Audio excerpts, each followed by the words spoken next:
Ready, I cancelled her card. Now she'll have to call me and beg, said my son to his wife. My name is Eleanor, and I am 67 years old. For my whole life, I believed that a mother's love was unconditional, unbreakable, eternal. I believed that children always valued their parents' sacrifices, that family was the most sacred thing that existed. I was wrong, and that mistake almost destroyed me. It all began 2 years ago, when my son, Robert, my only child, the boy I raised alone after being widowed, decided to marry Helen. I was happy for him. Truly, I was. After years of watching him in failed relationships, he finally seemed to have found someone who made him smile. Helen was a sweet, shy girl who worked as an elementary school teacher and always treated me with respect. I thought she would be the perfect daughter-in-law, that I would finally have the unified family I had always dreamed of. When I became a widow 7 years ago, after my husband Richard died suddenly of a heart attack, I learned to be strong. I had to be. I worked as an accountant for 40 years, saved every cent I could, and managed to build something solid. My own house, where Richard and I lived our best years, and 2 small apartments I bought as an investment that I rented out to have a stable monthly income. I wasn't a millionaire. I didn't live in luxury, but I was independent. I had my dignity, my stability, my peace. Or at least, that's what I thought. Robert was always a spoiled child, I admit it. Maybe it was my fault. Maybe after losing Richard, I wanted to compensate for that absence by giving him everything he asked for. I paid for his full college education, bought him his first car when he graduated, and helped him with the down payment for his consulting business. I always thought I was investing in his future, that one day he would do the same for his children, that this was how families worked. When he announced his engagement to Helen, I didn't hesitate for a second to help him with the wedding expenses. I spent almost $15,000 on the venue, the food, Helen's dress, everything. I wanted them to have the perfect day, to start their marriage without debt, without worries. But that's where I made my first mistake. Because after the wedding, Robert came to visit me with a proposal. "Mum," he said, with that charming smile he always used when he wanted something, "Helen and I are looking for an apartment, but the rents in Boston are crazy expensive.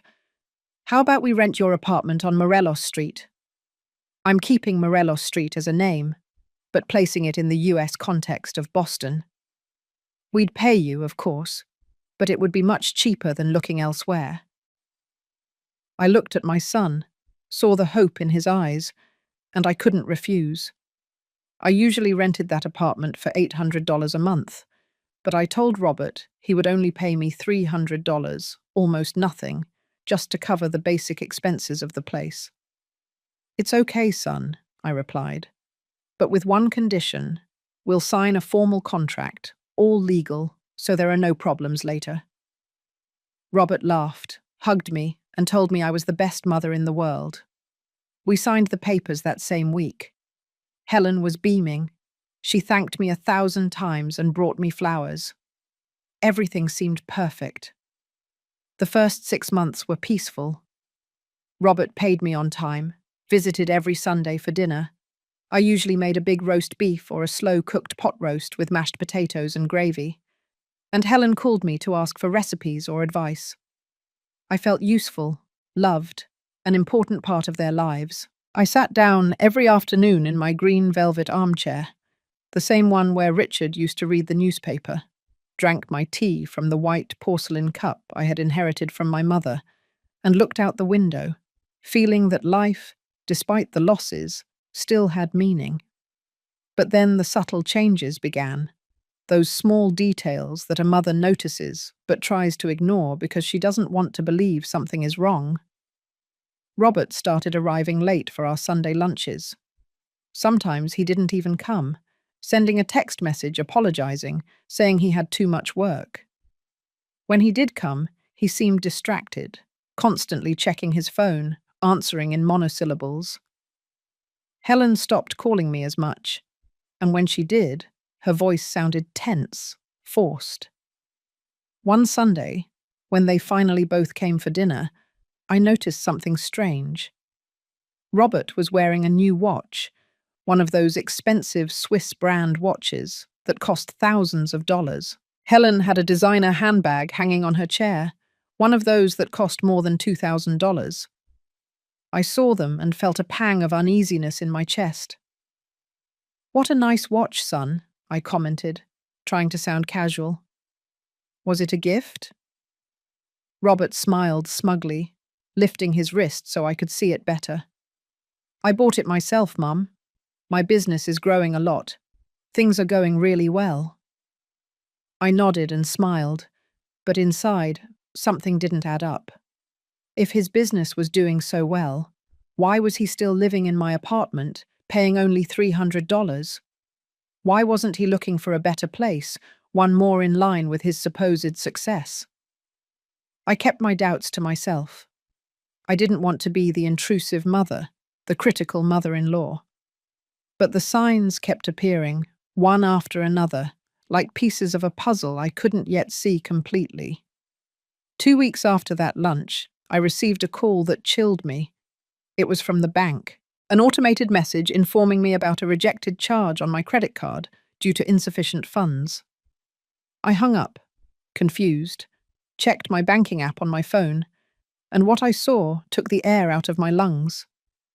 My checking account, where I always kept at least $5,000 for emergencies, had a balance of barely $200. I reviewed the transactions with trembling hands, and there they were. Transfers I hadn't authorized, payments to electronics stores, expensive restaurants, a luxury clothing store.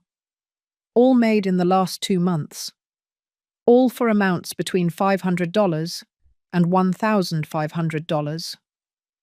I felt the walls closing in on me.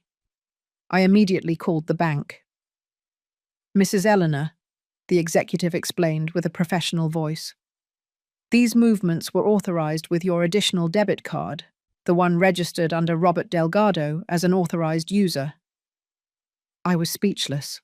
Yes, I remembered adding Robert as an authorized user years ago when he was in college, and I wanted him to have access to money in case of emergencies. But that was more than 15 years ago. I never thought he still had that card. I never imagined he would use it like this. "Can I cancel that authorization?" I asked, trying to stay calm. "Of course, Ma'am, but we need you to come in person with an official ID." I hung up the phone and sat in my kitchen, staring at the wall, feeling the betrayal settle in my chest like a heavy stone. My own son was stealing from me. There was no other word for it. He was stealing from me, and didn't even have the decency to ask for permission. I took a deep breath, poured myself a glass of water, and decided that before confronting him, I needed to be sure. I needed to understand what was really going on. I didn't want to be the paranoid mother who accuses without proof. So, that same afternoon, I went to the bank, cancelled Robert's authorization, changed all my passwords, and requested a complete report of all transactions for the last 6 months. What I discovered was worse than I imagined. Robert had spent almost $8,000 from my account in total. $8,000 that were mine, that I had earned with my work, with my sacrifices. I felt nauseous, seeing the endless list of purchases, dinners at luxury restaurants, expensive clothes, electronic devices. He had even paid for a vacation to Miami for himself and Helen. All with my money, all behind my back. I put the papers in an envelope, left them in my desk drawer, and waited because I still had a small hope that there was an explanation, that my son would come to me, confess he had financial problems, and ask me for help like a responsible adult. But that hope died 3 days later. It was a Thursday afternoon, around the 4 o'clock hour. I had gone to Robert's apartment because Helen had called me that morning, asking me to bring her some containers of food, saying she had been sick to her stomach and didn't feel like cooking. I knocked on the door. No one answered, but I heard voices inside. I used the copy of the key I had as the apartment owner and entered, calling out, "Helen? It's me, Eleanor. I brought the food."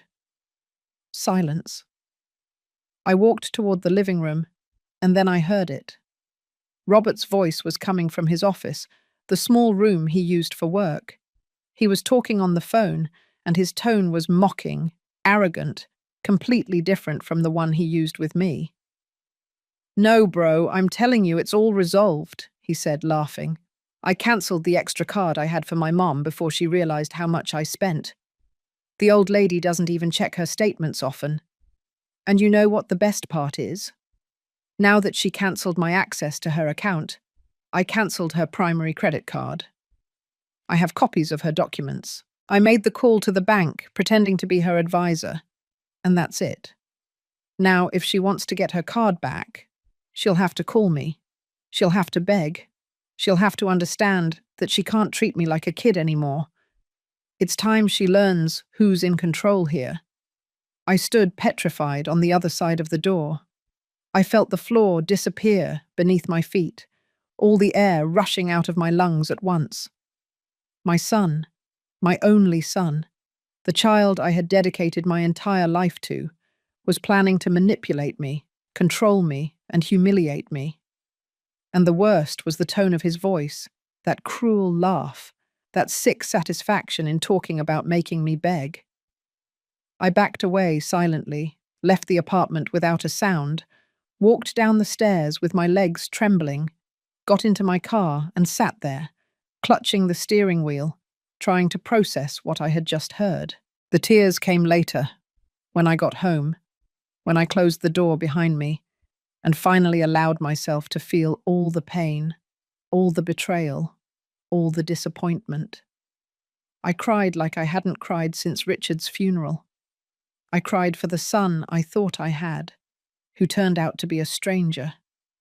I cried for all the years of sacrifices he trampled without thinking twice. I cried for my naivety, for blindly trusting him, for not seeing the signs sooner. I sat in my green velvet armchair, the same one where I had so often imagined my future grandchildren playing, and felt that the entire future I had dreamed of was crumbling into ashes. But then, between the tears, something changed. I felt a cold rage settle in my chest, a determination I didn't know I had.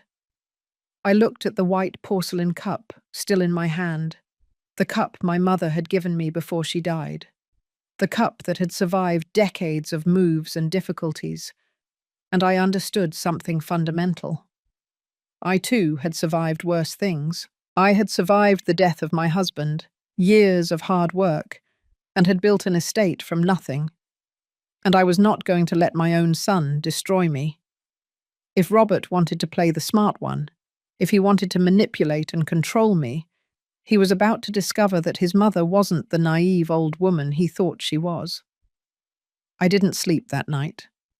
I stayed awake at my desk, reviewing every document I had, the lease for the apartment where Robert lived, the papers for my properties, my bank accounts, everything.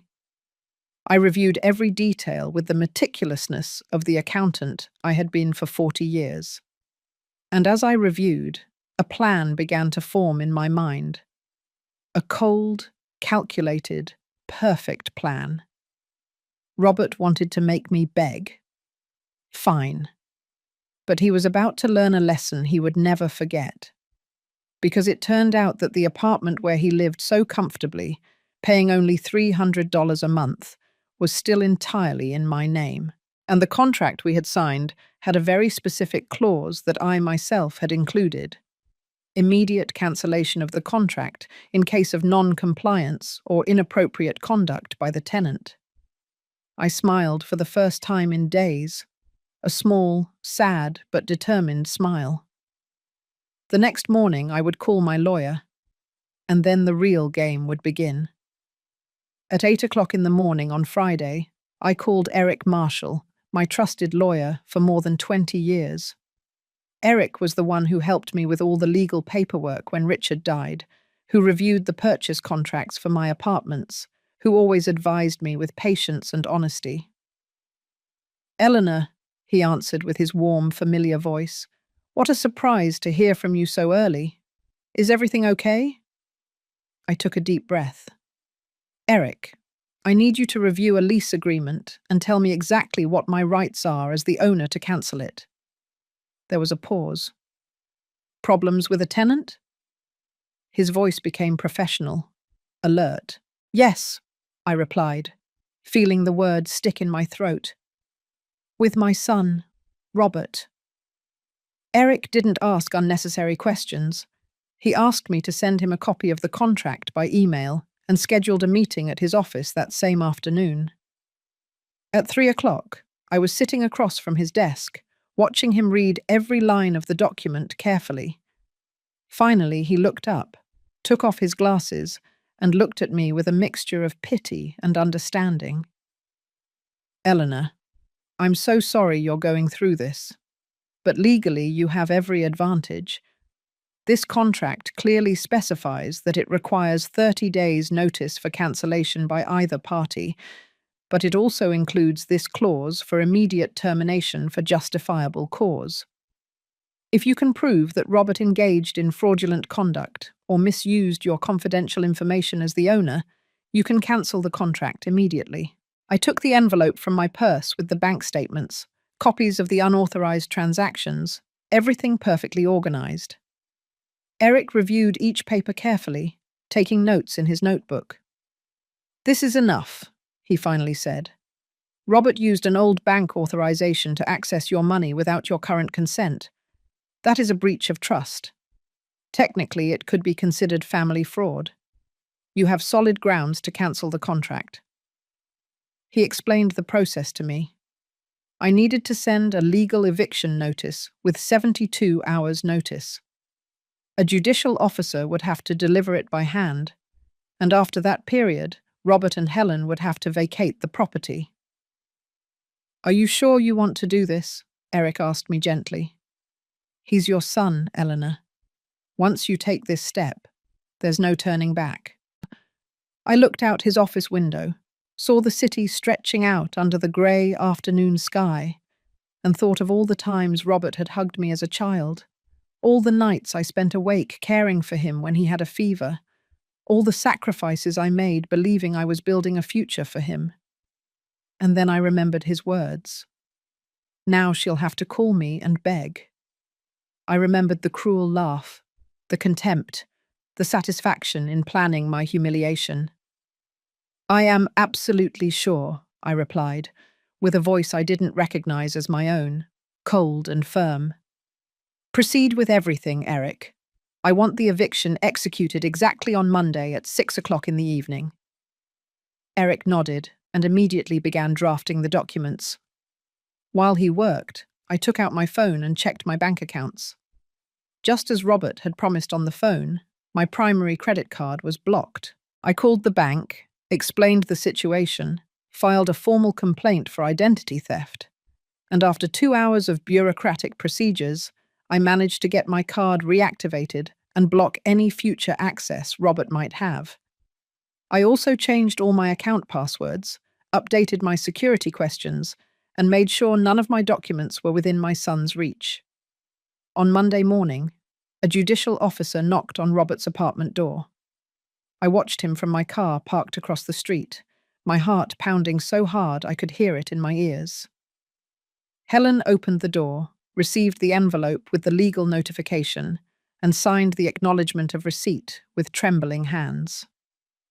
I saw her read the document, watched her face turn pale, and her eyes fill with tears. I felt a pang of guilt because Helen really seemed like a good girl, but I reminded myself that this was necessary, that I couldn't allow Robert to keep manipulating me. The officer left. Helen closed the door, and I started the car and drove home, feeling a strange mix of power and sadness.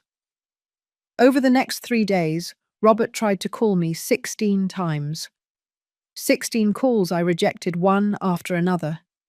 He sent me text messages that said things like, "Mum, I urgently need to talk to you. I don't understand what's happening. Please, answer." I deleted every message without responding.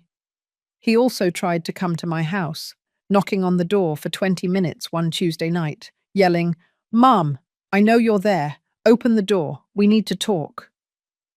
I remained seated in my green velvet armchair, drinking my tea from the white porcelain cup, listening to his knocking and his pleas without moving, because now he was the one begging.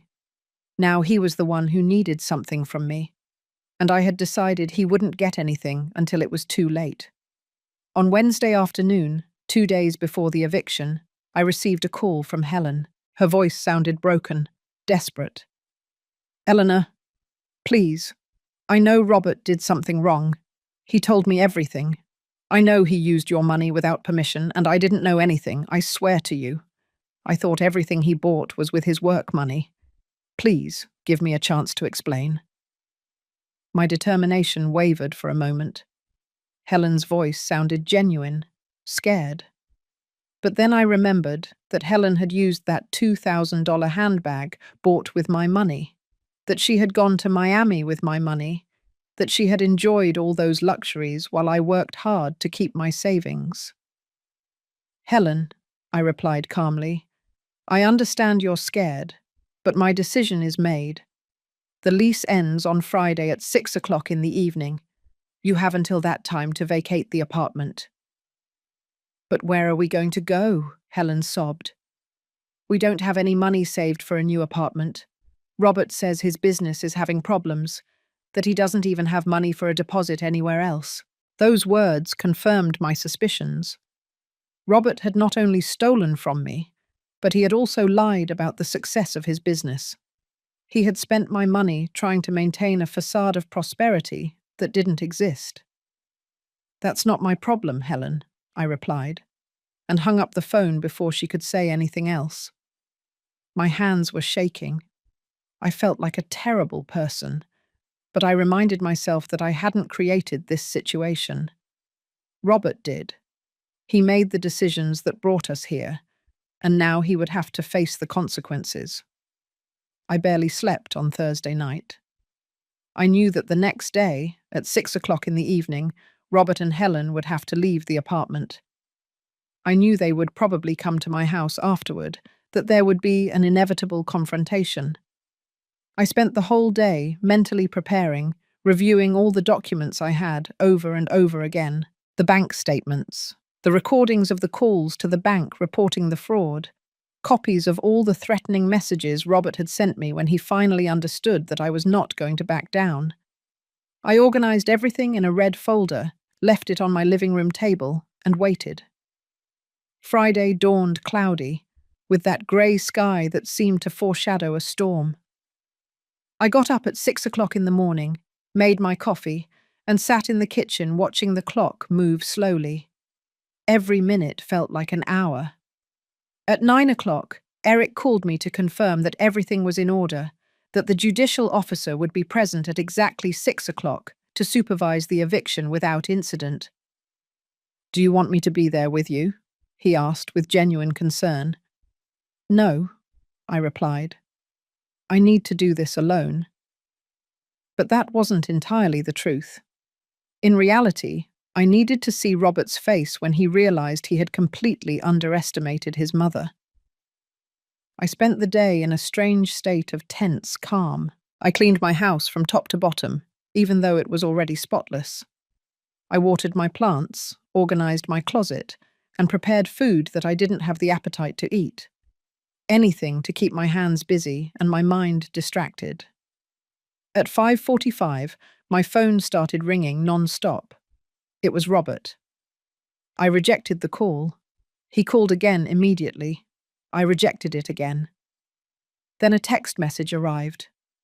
"Mum, please, just give me 10 minutes to explain everything. I made a mistake, I admit it. But you can't do this. We are family." I read the message and felt a bitter laugh rising in my throat. Now he wanted 10 minutes to explain. Now we were family.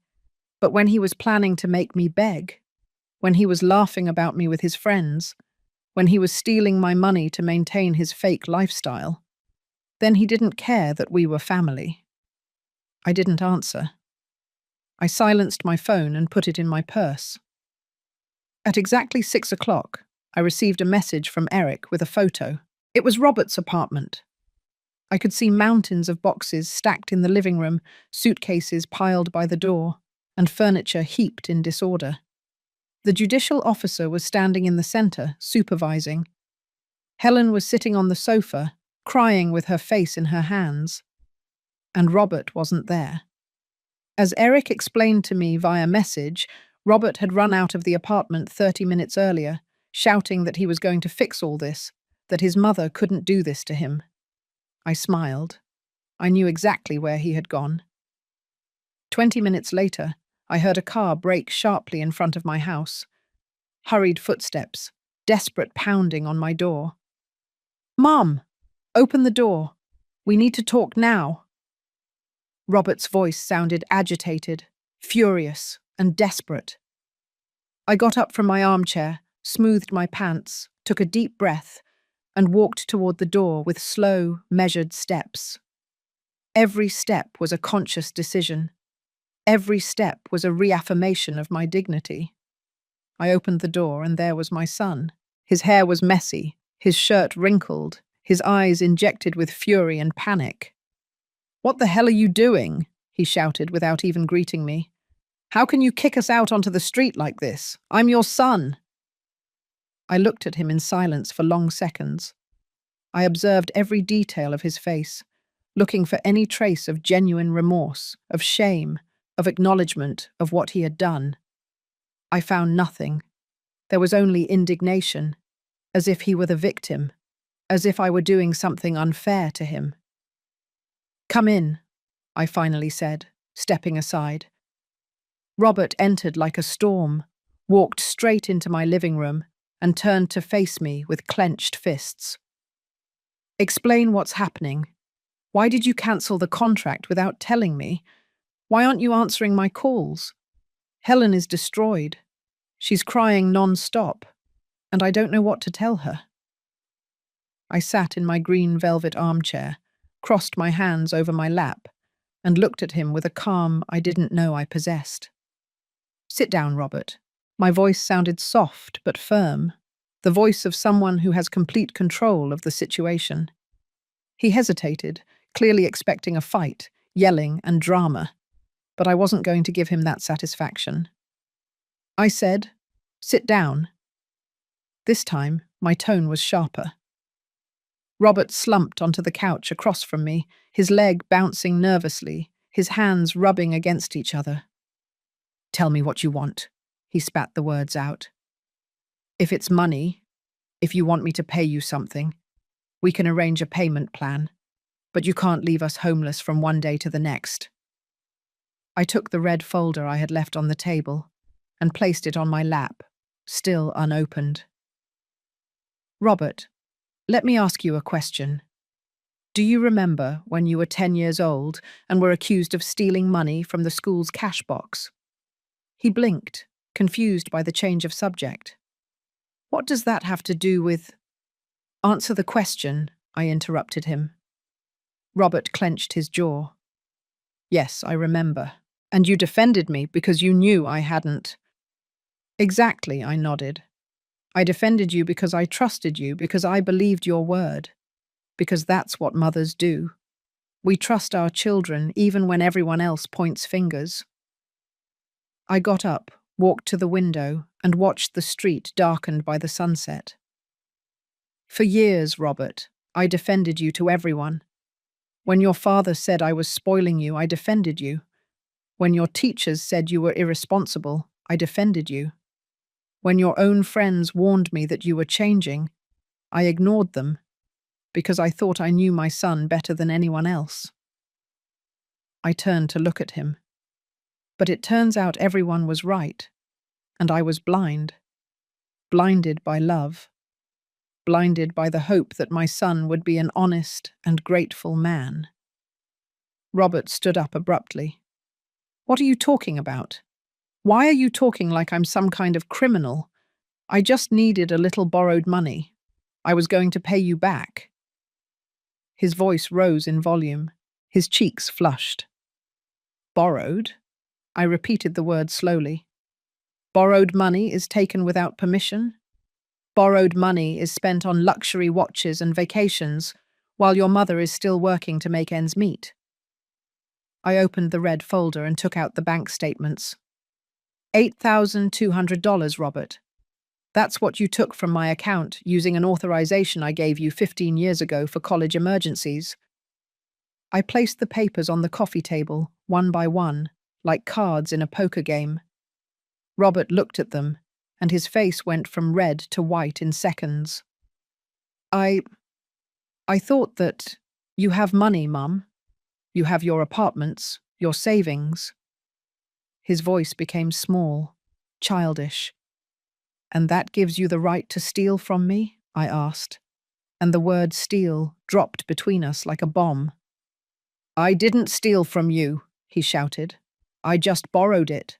Stealing is taking what does not belong to you without the owner's permission. I recited the definition with an icy voice. And that is exactly what you did. Robert began pacing back and forth across my living room, running his hands through his hair.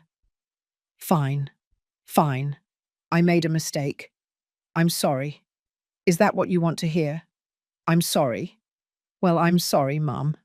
Now please, let us stay in the apartment. I promise I'll pay you back every cent.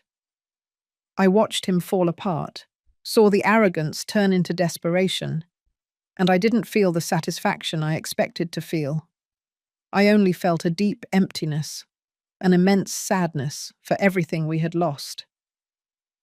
Do you know what the saddest thing about all this is, Robert? I asked in a measured voice, feeling every word weigh tons. It's not the money. I can get the money back by working, saving, being careful.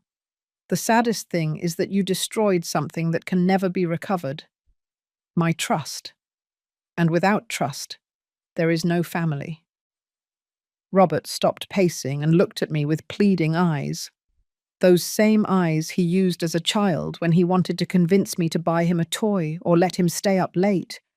But he wasn't a child anymore.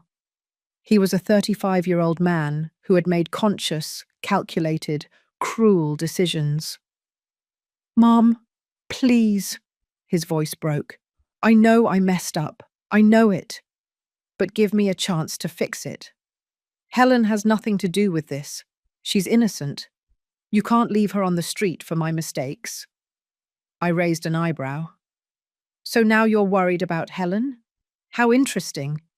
Because when you spent $2,000 on that designer handbag for her, when you paid for that vacation to Miami, when you showered her with gifts with money that wasn't yours, you didn't think about the consequences she would face when all this came to light. Robert opened his mouth to reply, but I raised my hand to stop him. I'm not finished. I took another document from the red folder. It was a printed transcript of the phone call I had secretly listened to, the one Robert had with his friend.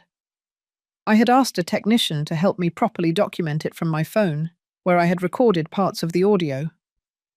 I want you to read this out loud, I said, handing him the paper.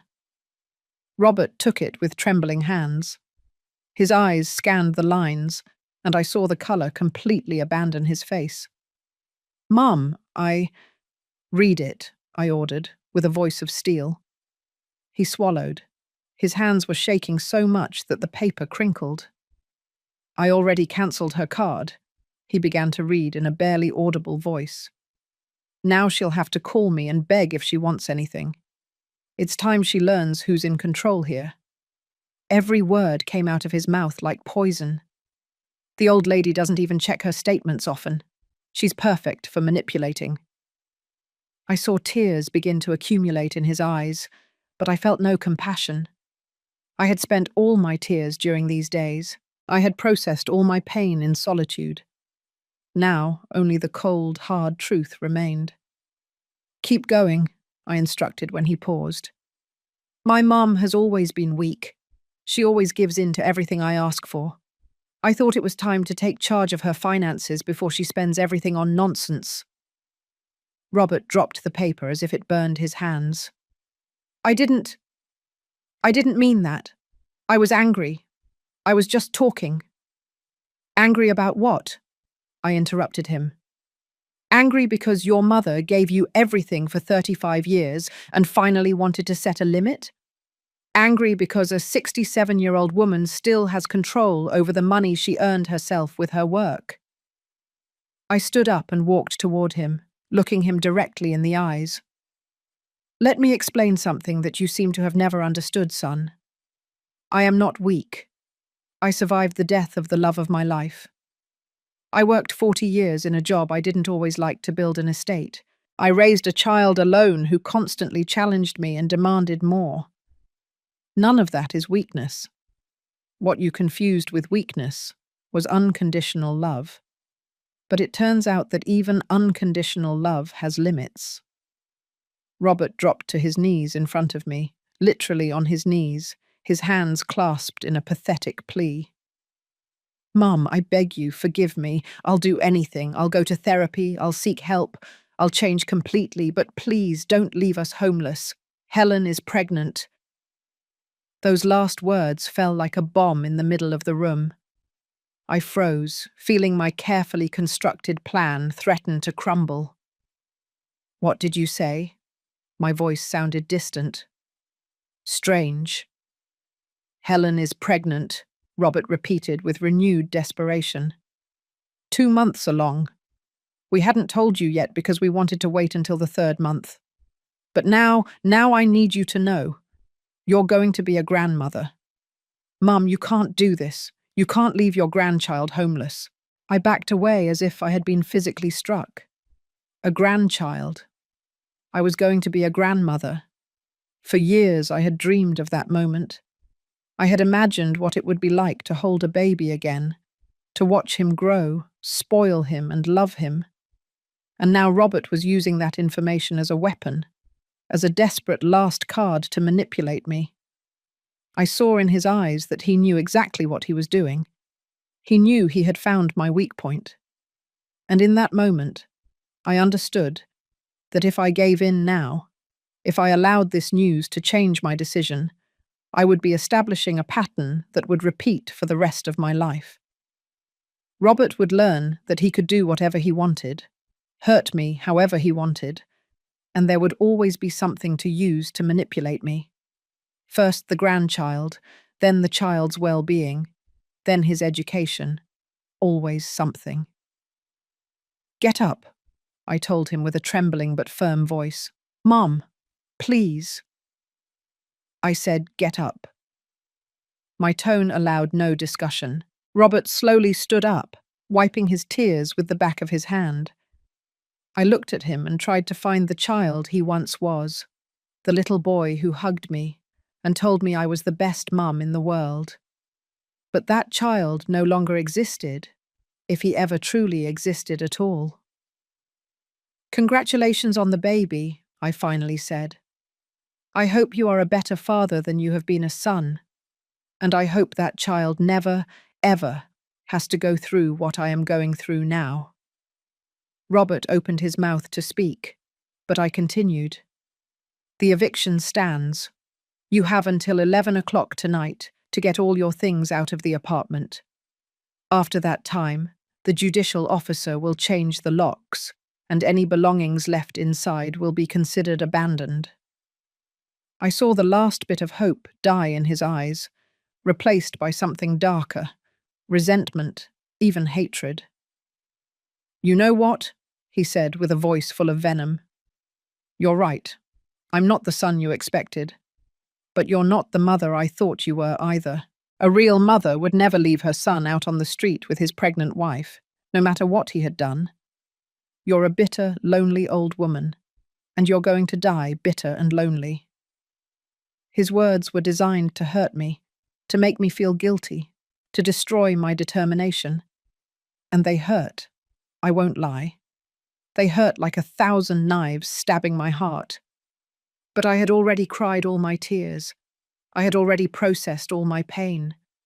His words no longer had the power he thought they had. Maybe, I replied with chilling calm. Maybe you're right, and I will end my days alone. But I'd rather be alone with my dignity intact than accompanied by someone who sees me as an ATM. Now please, get out of my house. Robert looked at me with a mixture of disbelief and fury. This isn't over, he threatened. I'm going to get a lawyer. I'm going to sue you for wrongful eviction, for family abandonment, for whatever it takes. I nodded calmly. You're free to try. Eric Marshall, my lawyer, will be happy to present all the evidence of financial fraud, misuse of confidential information, and breach of trust that we have compiled. We can also include this conversation where you try to emotionally manipulate me using your unborn child as a hostage. You decide which path you prefer to take. Robert clenched his fists. His whole body trembled with contained rage. For a moment, I thought he might become violent, but then something in him broke. His shoulders dropped, his jaw loosened, and all the rage turned into absolute defeat. You're going to regret this, he said quietly, but it no longer sounded like a threat, but like a last desperate attempt to have the last word. He walked toward the door, opened it abruptly, and before leaving, he turned one last time. When that child is born, don't expect to meet him. Don't expect to be part of his life. You chose your money over your family. Now live with that decision. The door slammed shut with a bang that echoed throughout the house. I stood in the middle of my living room, surrounded by silence, holding the red folder against my chest like a shield. My legs began to shake, my whole body began to tremble, and I finally collapsed into my green velvet armchair. The tears I had contained throughout the confrontation finally flowed, silent and bitter. I cried for the grandchild I might never know, for the family that had just been completely destroyed, for the lost innocence I would never regain. I spent that entire night awake, sitting in my armchair, watching the shadows the street projected on the walls of my living room. Every noise startled me. Every car that passed in front of my house made me think Robert had returned. But he didn't return. At 11:30 in the evening, Eric sent me a message confirming that the apartment had been completely vacated, that Robert and Helen had taken all their belongings in a moving truck, and that the locks had been changed. "Are you okay?" he asked at the end of the message. I didn't answer because I didn't know the answer.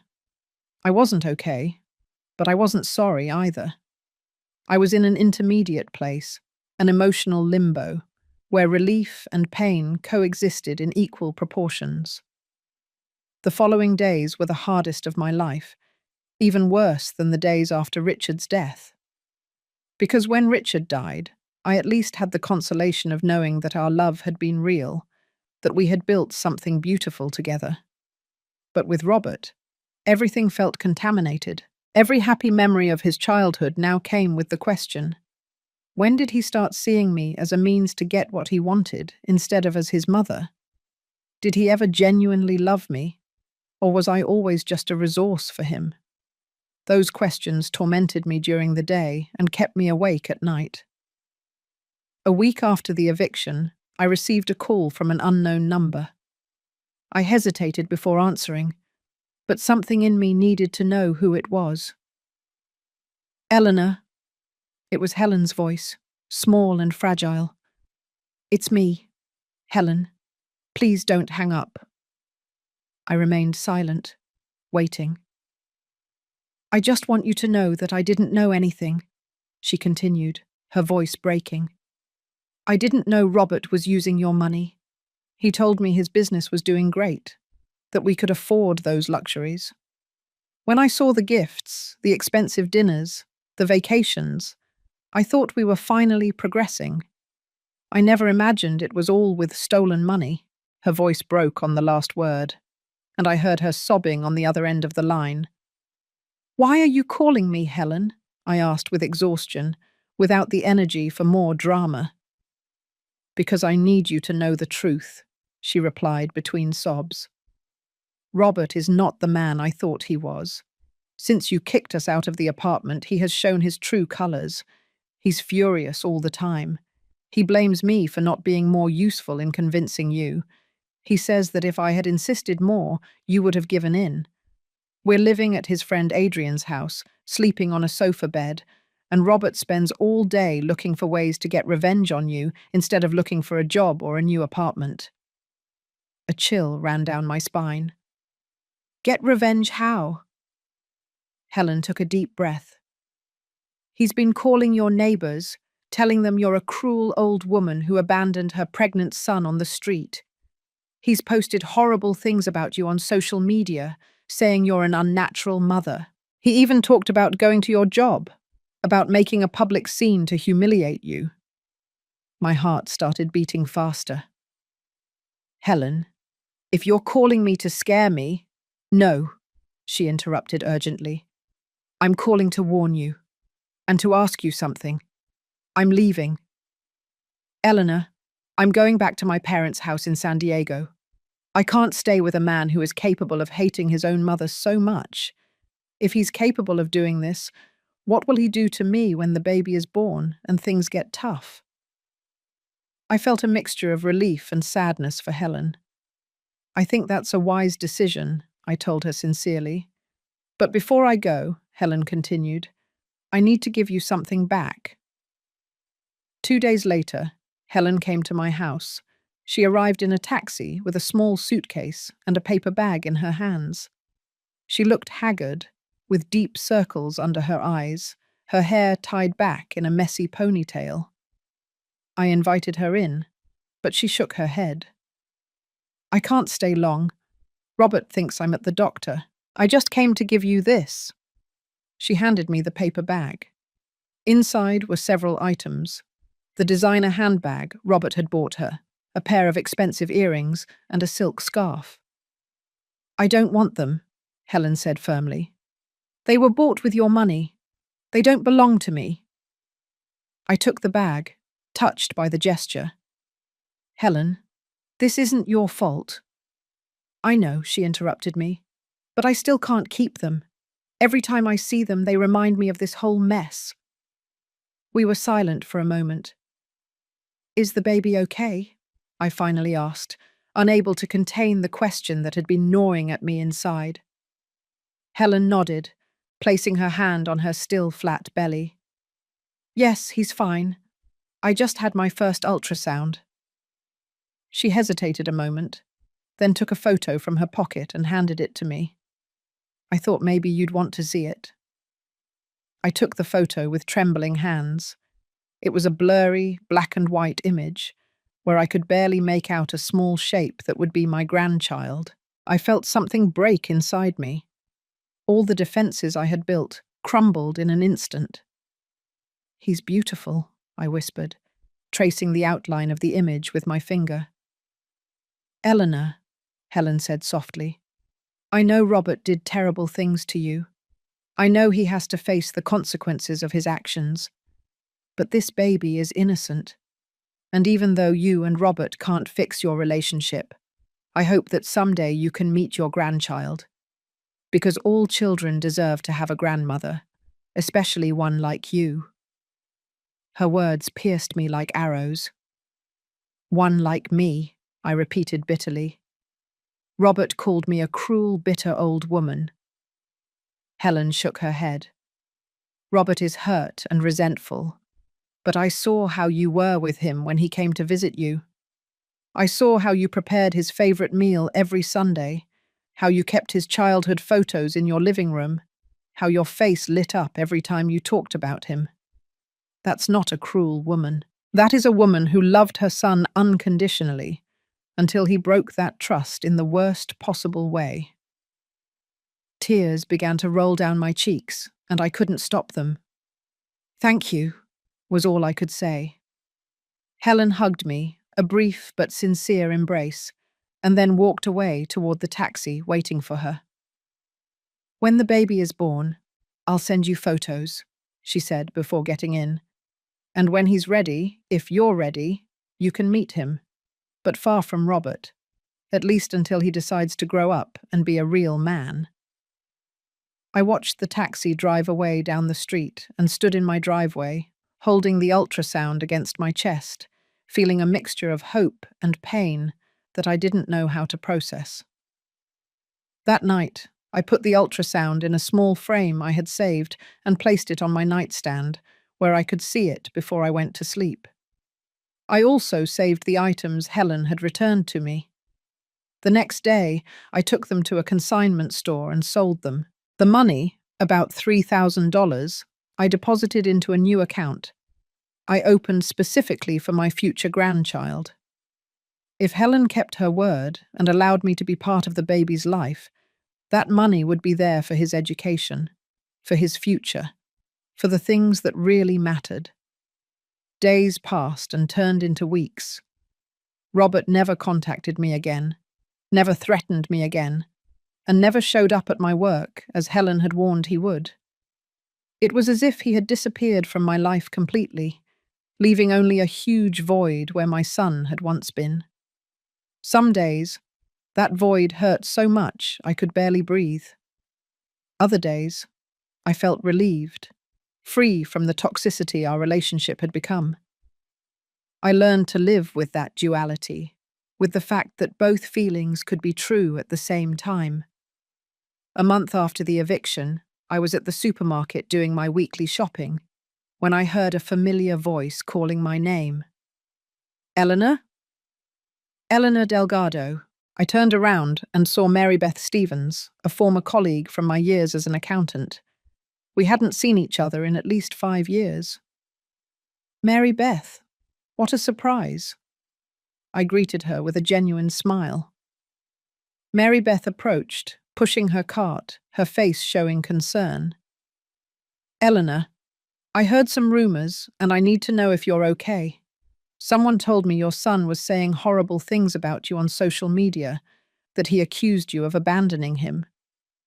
I sighed, feeling the weight of the situation again. It's a long story, Mary Beth. She took my hand in hers. I have time. Do you want to grab a coffee after shopping? I accepted her offer. I needed to talk to someone who wasn't involved in the drama, someone who could give me an outside perspective.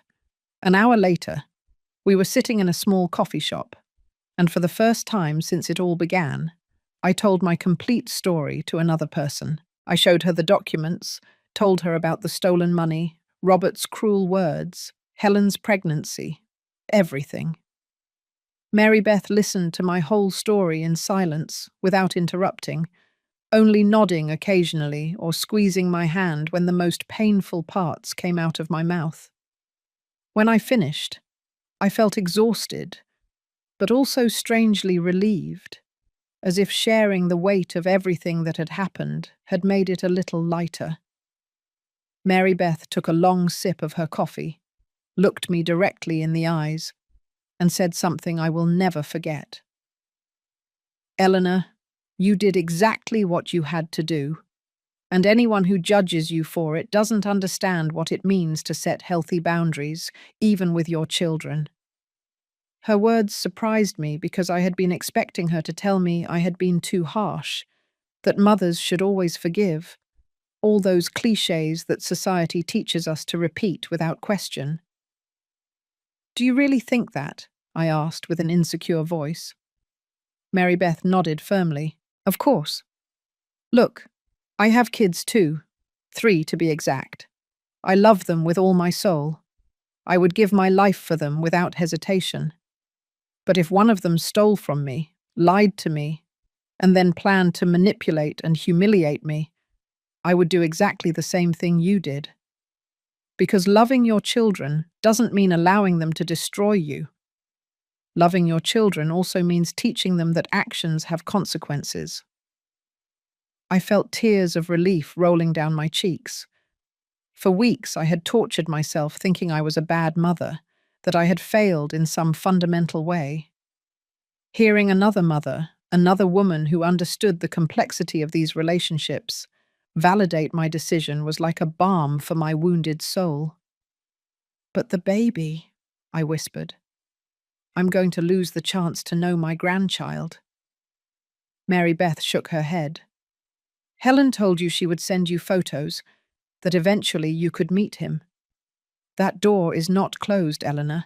And honestly, if Robert continues down the path he's on, eventually that child is going to grow up and ask his own questions. He's going to want to meet his grandmother. The truth always comes out." I left that coffee shop feeling stronger than I had felt in weeks. Mary Beth was right. I had done the right thing. It hadn't been easy. It hadn't been painless. But it had been necessary. That night, for the first time since the eviction, I was able to sleep through the night without waking up with nightmares. I dreamed of Richard, of the happy days we had shared, of his laughter and his way of always finding the positive side of things. In the dream, he took my hand and said, "I'm proud of you. You were braver than I would have been." The weeks turned into months. I rented the apartment where Robert had lived to a young newlywed couple who paid on time and treated me with respect. I went back to my usual routine. I worked from home doing accounting consulting for small businesses, tended my garden, and visited Mary Beth for coffee on Thursdays. Life continued, quieter than before, lonelier too, but with a peace I hadn't felt in years. I no longer had to worry about calls asking for money, visits where Robert only wanted something from me, or that constant feeling of being used. One day in October, 3 months after the eviction, I received a package in the mail. It had no return address, just my address written in a feminine handwriting that I recognized as Helen's. I opened the package with trembling hands, and inside I found a letter and several photographs. The letter read, "Dear Eleanor, I want you to know that I returned to San Diego with my parents. I officially separated from Robert 2 weeks ago. He is not seeking help. He is not changing. He is just sinking further into his bitterness and resentment. My parents are supporting me with the pregnancy. I am now 5 months along, and it's a boy. I decided to name him Richard, in honor of your husband, because when you told me stories about him, you always talked about what a good and honest man he was. I hope my son grows up to be like his grandfather, not like his father." I continued reading with tears falling onto the paper. The photos I included are from my latest ultrasounds. The baby is healthy and growing well. When he is born, I would love for you to meet him, if you want to. I know I can't replace the relationship you lost with Robert, but maybe we can build something new, something healthy, for Richard Jr. You don't have to answer now. Take your time. I just wanted you to know that I haven't forgotten you, and that I don't blame you for anything. With love, Helen. The photographs showed a perfectly formed baby, with tiny hands, feet, and profile. My grandson, Richard. I felt a wave of love so strong it took my breath away. That same afternoon, I responded to Helen using the return address she had included in the package. I thanked her for keeping me informed, told her I would love to meet Richard when she was ready, and included a check for $2,000 to help her with the baby's expenses. I also sent her the framed ultrasound she had given me months ago, thinking she might like to have it. In my letter, I wrote, "Helen, I admire your strength and courage in making the difficult decisions that will protect your son. I am here when you need me, not as an intrusive mother-in-law, but as someone who genuinely cares about you and Richard." 2 weeks passed before I received a reply. Helen called me crying, thanking me for the check, telling me her parents also wanted to meet me, that her whole family was grateful that the baby would at least have a grandmother who cared about him. We talked for almost an hour, catching up on our lives, sharing hopes for the future. For the first time in months, I felt that maybe, just maybe, something good could come out of all this pain. In November, I received another call, this time from a number I didn't recognize, but which had the same area code as Robert. I answered cautiously. Eleanor Delgado. It was a professional male voice. Yes, this is me. My name is George Harrison. I am calling on behalf of your son, Robert Delgado. He wishes to initiate legal proceedings against you for wrongful eviction and emotional distress. I felt my stomach drop, but I kept my voice calm. I understand. I recommend you contact my lawyer, Eric Marshall. I gave him Eric's number and hung up. I immediately called Eric and told him about the call. He sighed deeply. Eleanor, this was expected. Robert is desperate, and that lawyer probably promised him he could win some money with a lawsuit. But don't worry. We have all the necessary documentation to defend your case. The eviction was completely legal and justified.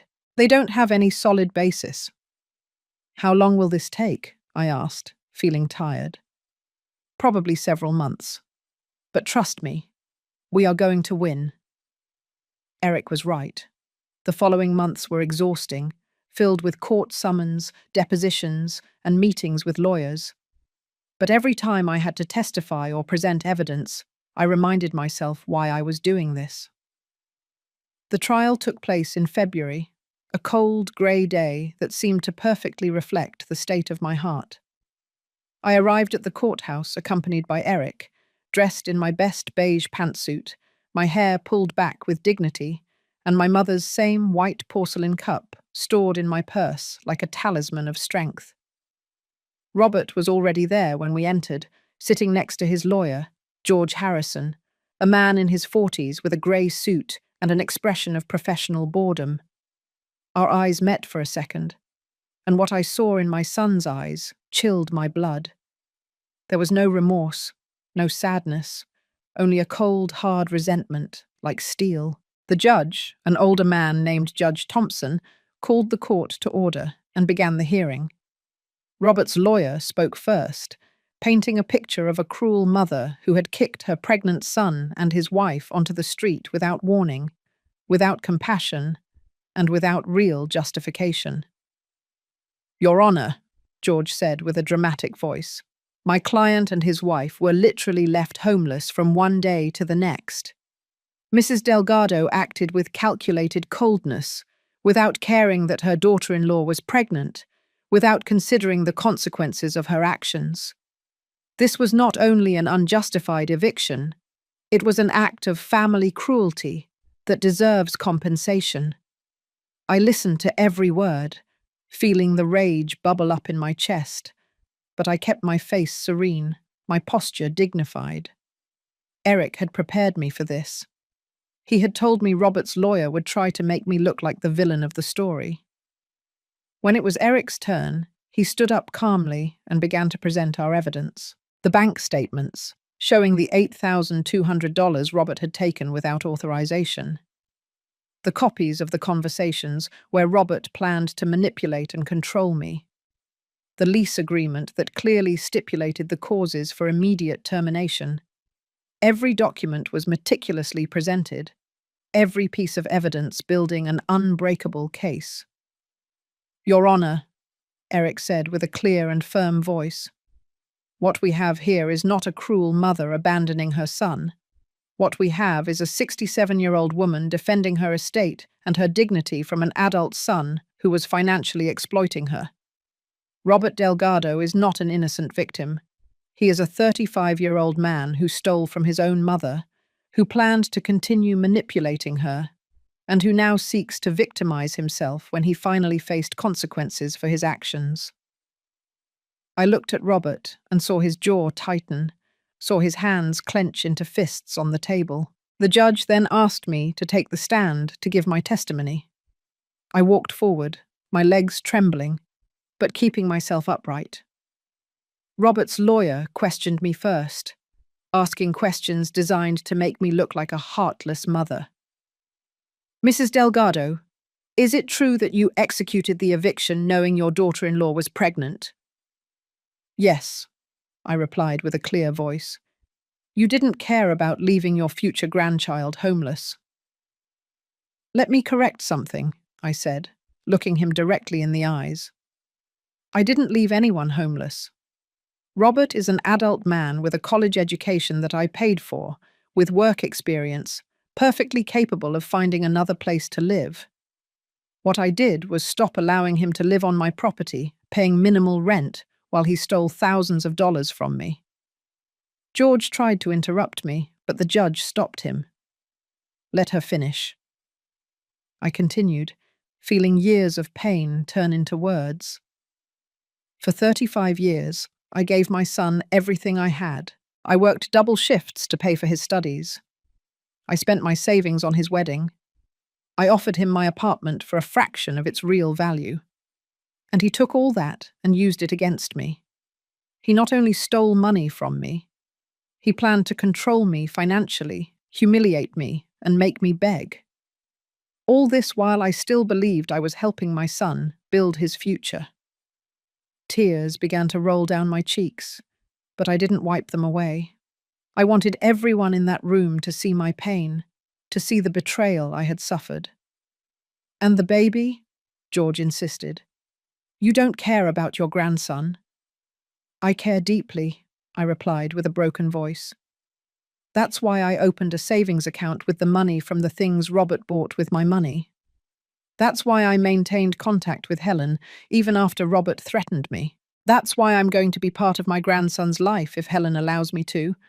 But I'm not going to allow Robert to use that baby as a tool of manipulation, as he tried to do when I told him the eviction would stand." I saw Robert suddenly stand up from his chair. "That's a lie," he shouted. "You never cared about us. You only care about your money." The judge struck his gavel. "Order. Mr. Delgado, sit down immediately or I will have you removed from the courtroom." Robert slowly sat down, but his gaze toward me was pure venom. The rest of the trial was a parade of evidence and counter-evidence. Eric presented written testimonials from my neighbors attesting to my character, from former colleagues confirming my professional integrity. He even presented a sworn statement from Helen, who from San Diego confirmed that Robert had hidden the origin of the money he spent from her, and that she fully supported my decision to set boundaries. Robert's lawyer tried to discredit every piece of evidence, but it was evident that he didn't have much to work with. The truth was on my side, cold and documented. After 3 hours of hearing, the judge retired to deliberate. Eric and I waited in the hallway, sitting on an uncomfortable wooden bench, without talking much. Robert and his lawyer were at the other end of the hallway, Robert pacing back and forth like a caged animal. 40 minutes later, we were called back into the courtroom. Judge Thompson had a serious expression as he read his verdict. After reviewing all the evidence presented, he began with a solemn voice. "This court determines that the eviction executed by Mrs. Eleanor Delgado was completely justified and legal." I felt my whole body relax with relief. The judge continued. "The evidence clearly demonstrates that Mr. Robert Delgado engaged in fraudulent conduct by improperly using his mother's financial resources. The lease agreement included specific clauses regarding termination for justifiable cause, clauses that Mr. Delgado violated. Furthermore, the recordings and transcripts presented show intent to manipulate and emotional abuse." The judge looked directly at Robert. "Mr. Delgado, the law does not protect adult children who exploit their elderly parents. Your mother had every right to protect her estate and her well-being. The lawsuit is dismissed in its entirety." But the judge was not finished. "In addition, this court orders Mr. Robert Delgado to reimburse his mother the amount of $8,200 that he took without authorization from her bank accounts, plus interest and legal costs. Mr. Delgado has 6 months to comply with this payment. Otherwise, further legal action will be taken." I saw Robert turn completely pale, saw his lawyer whisper something in his ear, probably explaining that he had just lost not only the trial, but now also had to repay the stolen money, plus his own lawyer's fees. The judge retired, and the room began to empty. Eric hugged me, congratulating me on the victory. But I didn't feel victorious. I felt exhausted, empty, as if I had run a marathon only to reach a finish line that no longer meant anything. While Eric collected the documents, Robert approached me. His lawyer tried to stop him, but he abruptly pulled away. We stood face to face, mother and son, separated by an abyss that no court judgment could close. "I hope you're happy," he said with a voice full of bitterness. "You won your money. I hope it's worth losing your son." I looked into his eyes, that son who had once been my whole world, and I felt a sadness so profound I could barely breathe. "Robert," I said softly, "I didn't lose my son. You lost your mother the day you decided that my value was in my bank account and not in the love I gave you for 35 years. He opened his mouth to reply, but no sound came out. We stood there in silence until he finally turned around and left the room without looking back. 3 months after the trial, on a warm day in May, I received a call from Helen. Her voice sounded different, tired but happy. "Eleanor, he's born. Richard is here." I felt my heart expand in my chest, as if every cell in my body was waking up with a joy I hadn't felt in years. "Are you both okay? Are you okay?" I asked with a trembling voice. "We're perfect. It was a long labor, but without complications. He weighs 7.5 pounds, has the most beautiful eyes I've ever seen, and I think he has your nose." She laughed softly. "Eleanor, I know you just won the trial and things have been difficult, but I would love for you to come and meet him. My parents want to meet you too." 2 days later, I was on a bus heading to San Diego, my heart pounding so loudly I thought everyone on the bus could hear it. I carried a bag full of gifts for the baby, clothes I had knitted myself during sleepless nights, a soft ivory blanket, a small teddy bear, and a letter I had written for Richard Jr., explaining who his grandfather had been, the man in whose honor he was named. I also carried my mother's white porcelain cup, carefully wrapped in silk paper. Someday I would give it to Richard, so he would know that some things survive the storms. Helen's parents' house was small but cozy, painted light yellow with a garden full of flowers. Helen opened the door and we hugged, 2 women united by tragedy, but also by the hope of something new. Come in," she said, guiding me inside. "Mom, Dad, this is Eleanor." An older couple approached, smiling. Audrey, Helen's mother, was a plump woman with rosy cheeks and kind eyes. Frank, her father, was a tall, thin man with working hands and a shy smile. "Welcome to our home," Audrey said, hugging me as if she had known me all my life. "Helen told us everything. You're a very brave woman." And then I saw him. In a small wooden crib next to the sofa, wrapped in a light blue blanket, slept Richard. I approached with slow steps, almost afraid, as if it were a dream that could break if I moved too fast. He was perfect, small, fragile, with black fuzz on his head, his fists clenched next to his little face, his cheeks round and pink. "May I?" I asked Helen in a barely audible voice. "Of course," she replied. "He's your grandson." I extended my arms, and Helen carefully placed Richard in them. The weight of that baby, that new and innocent life, took my breath away. All the tears I had held back for months finally flowed freely.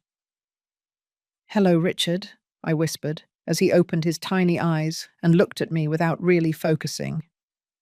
"I'm your Grandma Eleanor. I'm so sorry I wasn't here from the beginning, but I promised to be here now. I'm going to tell you stories about your Grandpa Richard, the kindest man I ever knew. You're going to grow up knowing that you come from a line of strong, honest people who don't give up even when everything seems lost." The baby yawned, moved his little hands, and one of his fingers curled around mine. In that moment, I felt something I hadn't felt in a long time. Hope. Hope that the mistakes of one generation didn't have to be repeated in the next, that this child could grow up and be different. I spent 3 days in San Diego, getting to know Helen's family, helping with Richard, sharing meals and conversations. Audrey and Frank treated me with a warmth I hadn't expected, as if I were part of their family. One night, while Helen slept and I held Richard, who didn't want to sleep, Frank sat down next to me. "Eleanor," he said with his gentle voice, "Helen told us everything that happened with Robert. I want you to know that we don't judge you. You did what you had to do. And this child will have the privilege of knowing a grandmother who had the courage to set boundaries even when it hurt." His words comforted me in a way I didn't know I needed. When I returned home, everything looked different. The walls that had felt so empty now seemed full of possibilities. I placed a photo of Richard in my living room, next to the photos of Richard Sr. I started making plans to visit them once a month, to maintain that connection, to be the grandmother that child deserved. Robert never contacted Helen asking about his son. According to her, he had completely disappeared after the trial. He wasn't paying the child support the judge had ordered. He wasn't calling or writing. It was as if he had decided that if he couldn't have control, then he didn't want anything. 6 months after Richard's birth, in November, I received a legal notification. Robert had filed for bankruptcy, and the money he owed me would probably never be seen. Eric called me, apologizing, explaining the legal options we had. But I stopped him. "Let it go," I told him. "I don't want to chase that money anymore. I don't want to have any connection with him." It was true. The money no longer mattered. I had won something much more valuable. My dignity, my peace, and a relationship with my grandson that grew stronger every day. A year after the eviction, I was sitting in my green velvet armchair, drinking tea from my mother's white porcelain cup, looking out the window at the garden that Richard and I had planted together so many years ago. In my lap, I had a photo album of Richard Jr., already 1 year old, taking his first steps, smiling with 2 tiny teeth. Helen sent me photos every week, called me to tell me about his progress, and included me in every important moment. The child called me Gamma, his version of Grandma, and every time I heard it, my heart melted. Mary Beth came to visit me that day, as she did every Thursday. I showed her the most recent photos, told her about Helen's plans to move closer to my city so Richard could see me more often. "Look how far you've come," Mary Beth said, squeezing my hand. "A year ago you were heartbroken, and now look at you. You rebuilt your life, you set healthy boundaries, and you gained a beautiful relationship with your grandson." She was right. The pain had been immense, the loss and devastating, but I had survived. And I had not only survived, I had flourished in ways I never imagined possible. Some nights, I still thought about Robert. I wondered where he was, if he ever reflected on what he had lost, if he would ever come seeking reconciliation. I had decided that if that day came, I would listen to him, but reconciliation would require more than empty apologies. It would require real responsibility, genuine change, and time. A lot of time. For now, I focused on what I had. My house, my peace, my dignity intact, and a beautiful grandson who filled my heart with joy every time I saw him. I took my white porcelain cup, the same one I had held in the worst days of my life, the same one my mother had given me, telling me that some things are too valuable to break, and took a long sip of tea. I looked at the photo of Richard Sr. on the wall and spoke to him silently as I often did. "I did it, love. It was horrible. It was heartbreaking. But I did it. I set boundaries. I defended my dignity. And our grandson is going to grow up knowing he came from strong people, people who don't let themselves be trampled, even by those they love. The sun began to set, filling my living room with a warm, golden light. I stood up, watered my plants, prepared some dinner, and sat down to eat in peace. My house was my fortress, my refuge, my kingdom. And I had learned, in the most painful way possible, that sometimes loving someone means letting them go. It means closing doors you never thought you would have to close. But I had also learned that on the other side of those closed doors, new windows sometimes open, opportunities for different but equally valid love. That night, before going to sleep, I wrote in my journal, something I had started doing as therapy during the difficult months. Today marks exactly 1 year since I made the hardest decision of my life. A year since I chose my dignity over the comfort of remaining a victim. I don't regret it. It hurts. It probably always will hurt a little. But I don't regret it.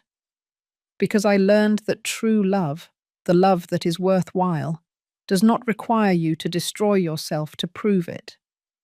I learned that setting boundaries is not cruelty, it is survival. And I learned that even at 67 years old, I can still be brave. I closed the journal, turned off the light, and fell asleep hugging the photo of Richard Jr., dreaming of all the Sunday afternoons we would spend together, all the stories I would tell him, and all the love I still had to give. My house is my fortress, and now I know exactly who deserves to be inside.